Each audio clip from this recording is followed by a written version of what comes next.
হুজুর, কিন্তু আমি আপনাকে বলতে পারি আমার স্বামীর তেমন কোনো নেক আমল ছিল না। একটা আমল কোনোদিন সে ছাড়ে নাই। ওই আমলটা এমন ছিল, ফজরের নামাজ আদায় করার পরে আমি যখন রান্না বান্নার কাজে ব্যস্ত হয়ে যাইতাম, আমি পিছনের দিকে তাকায় তাকায় দেখতাম গুনগুন করে যেন কি আওয়াজ শোনা যায়। আমি যখন কাছে আসতাম বুঝতে পারতাম আমার স্বামী কোনোদিন মাদ্রাসায় পড়ে নাই, এলেম কালাম শিখে নাই, মৌলানা সাহেব হাফেজ সাহেব কিছুই হয় নাই, কিন্তু আমার স্বামী কোরআন শরীফকে এত মহব্বত করত, এত ভালোবাসতো। আমি যখন রান্না বান্নার কাজে ব্যস্ত থাকতাম, আমার স্বামী ফজরের নামাজ আদায় করে কোরআন শরীফকে হাতে নিয়ে চুম্বন করে বুকের সাথে আদর করে আলিঙ্গন করে জড়াইয়া এরপর দুইটা বালিশের উপরে রেখে দিয়া, কোরআন যদিও পড়তে পারে না কিন্তু কোরআন শরীফের পাতাগুলি খুলে খুলে কোরআন শরীফের মধ্যে হরফগুলির উপর দিয়া প্রত্যেকটা লাইনের উপর দিয়া হাত বোলায়, হাত বোলায়, হাত চালায়, কিন্তু পড়তে পারে না। গুনগুন করে কি যেন বলতে চায় কিন্তু বোঝা যায় না। ওই আমার স্বামী এই অবস্থাটা যখন হয়তো আমি তাকায়া দেখতাম, চোখের পানি বেয়ে বেয়ে তার কুলে পড়তো। অনেক সময় এমন হয়ে যাইত তার কুল থেকে পানি হাত দিয়া কোষ করে করে অন্য জায়গায় ফেলতো, এত চোখের পানি ফেলতো। হুজুর, এই আমলটা সে কোনোদিন ছাড়ে নাই, প্রত্যেক দিন সে এই নেক আমলটা চালায়া যাইত। আমি প্রশ্ন করতাম, আপনি যে কোরআন শরীফ পড়তে পারেন না, তাহলে কোরআন শরীফ খুলে খুলে কেন আপনি হাত চালান? উনি আমার উত্তর দিত, হাযা কালামু রাব্বি, এটা দুনিয়ার কারো কালাম নয় রে, এটা হইল আমার মহান আল্লাহ রাব্বুল আলামিনের কালাম। এক যুবক নতুন বিয়ে করছে, তেমন কামল করে না, বিবিও তার মসজিদে জোর জবরদস্তি কইরা পাঠায়, মাঝে মধ্যে যায় মাঝে মধ্যে যায়। কিন্তু এই লোকটা মারা যাওয়ার পরে সমরকার একজন বিখ্যাত বুজুর্গ, ওই স্বপ্নে দেখতেছি এই যুবকটা জান্নাতের ভিতরে এমন সুন্দর, এমন আরাম আয়েশে যেন বোঝা যায় দুনিয়ার একজন রাজা বসবাস করতেছে, এমন রাজ হালতে আছে। আশ্চর্য ব্যাপার। কিন্তু তারে তো আমরা মসজিদ মাদ্রাসার সাথে তেমন ভালো সম্পর্ক রাখতে দেখি নাই। কোরআনের ইসলামের ধারক বাহক খাদেম আলেম হাফেজ সাহেব এদের সাথেও তেমন ভালো সম্পর্ক রাখতে দেখি নাই।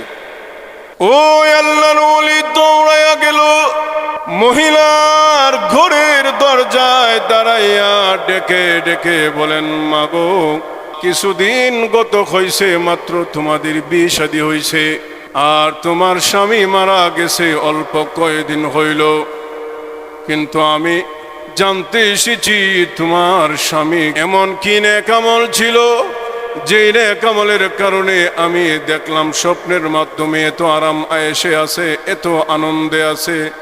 তুমি আমারে বলতে পারবানি? ওই বিধবা স্ত্রী ডেকে ডেকে বলেন ঘরের ভিতর থেকে, হুজুর, আমি আপনাকে চিনি, চিনতে পেরেছি, আপনি হলেন বর্তমান জমানার একজন আল্লাহর ওলি। আপনি যদি স্বপ্নে দেখে থাকেন আমার স্বামী আরাম আয়েশে আছে, তাহলে তো আলহামদুলিল্লাহ, এটা খুশির খবর। হুজুর, কিন্তু আমি আপনাকে বলতে পারি আমার স্বামীর তেমন কোনো নেক আমল ছিল না। একটা আমল কোনোদিন সে ছাড়ে নাই। ফজরের নামাজ আদায় করার পরে আমি যখন রান্না বান্নার কাজে ব্যস্ত হয়ে যাইতাম, গুনগুন করে যেন কি আওয়াজ শোনা যায়। আমি যখন কাছে আসতাম বুঝতে পারতাম আমার স্বামী কোনোদিন মাদ্রাসায় পড়ে নাই, এলেম কালাম শিখে নাই, মৌলানা সাহেব হাফেজ সাহেব কিছুই হয় নাই, কিন্তু আমার স্বামী কোরআন শরীফকে এত মহব্বত করত, এত ভালোবাসতো। আমি যখন রান্না বান্নার কাজে ব্যস্ত থাকতাম, আমার স্বামী ফজরের নামাজ আদায় করে কোরআন শরীফকে হাতে নিয়ে চুম্বন করে বুকের সাথে আদর আদর করে আলিঙ্গন করে জড়াইয়া এরপর দুইটা বালিশের উপরে রেখে দিয়া কোরআন যদিও পড়তে পারে না, কিন্তু কোরআন শরীফের পাতাগুলি খুলে খুলে কোরআন শরীফের মধ্যে হরফগুলির উপর দিয়া প্রত্যেকটা লাইনের উপর দিয়া হাত বোলায়, হাত বোলায়, হাত চালায়, কিন্তু পড়তে পারে না। গুনগুন করে কি যেন বলতে চায়, কিন্তু বোঝা যায় না। ওই আমার স্বামী এই অবস্থাটা যখন হয়তো আমি তাকায়া দেখতাম, চোখের পানি বেয়ে বেয়ে তার কুলে পড়তো। অনেক সময় এমন হয়ে যাইত তার কুল থেকে পানি হাত দিয়া কোষ করে করে অন্য জায়গায় ফেলতো, এত চোখের পানি ফেলতো।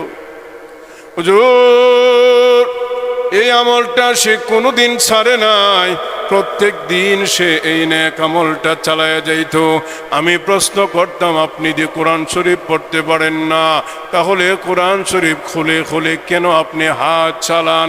উনি আমার উত্তর দিত, হাজা কালামু রব্বি, এটা দুনিয়ার কারো কালাম নয় রে, এটা হইল আমার মহান আল্লাহ রাব্বুল আলামিনের কালাম।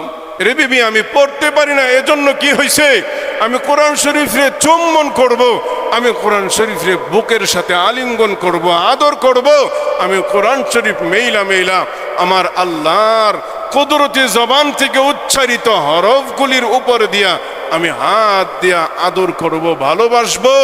এই জন্য কি হয়েছে হুজুর, আমার জানামতে আমার স্বামী এতটুকু নেক আমল আমার চোখে পড়ছে, আর কিছু পড়ে।